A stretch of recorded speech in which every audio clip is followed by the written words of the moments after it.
Welcome back. Shares of CoreWeave down about 2% after the company's post-IPO lockup expired yesterday afternoon. CoreWeave included a somewhat unusual provision in its IPO, allowing a lockup expiration for 83.7% of its outstanding stock, or about 401.7 million shares, 2 trading days following the public release for this quarter's earnings. That, of course, happened yesterday after 4 p.m. Now, the typical 180-day lockup period would have been September 24th for CoreWeave. I'm told by several sources that CoreWeave and its bankers were testing the waters yesterday for a slew of potential block sales. Speculation about this contributed to a 15% decline in trading yesterday.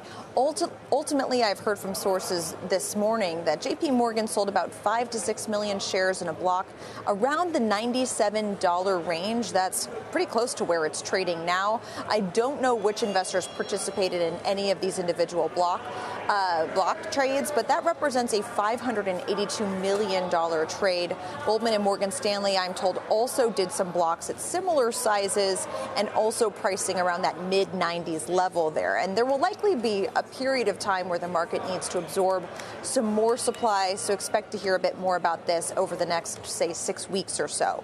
CoreWeave declined to comment yesterday. In CoreWeave's case, many of its investors, though, including Magnetar, Coatue, even NVIDIA and OpenAI, are sitting on sizable paper gains despite this week's volatility and may have a motive to sell at least some of their stakes, despite, of course, what we've seen, 15% decline yesterday and another 2% today, guys.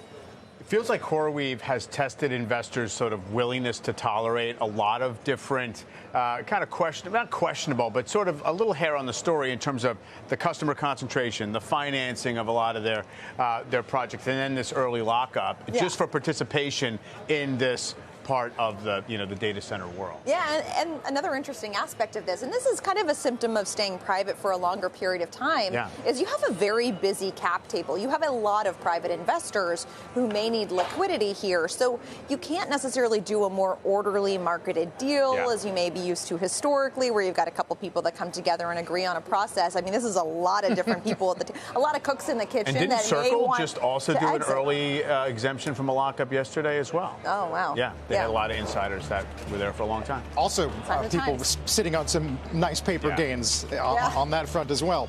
Leslie, that's good reporting. Thank you. When we come back.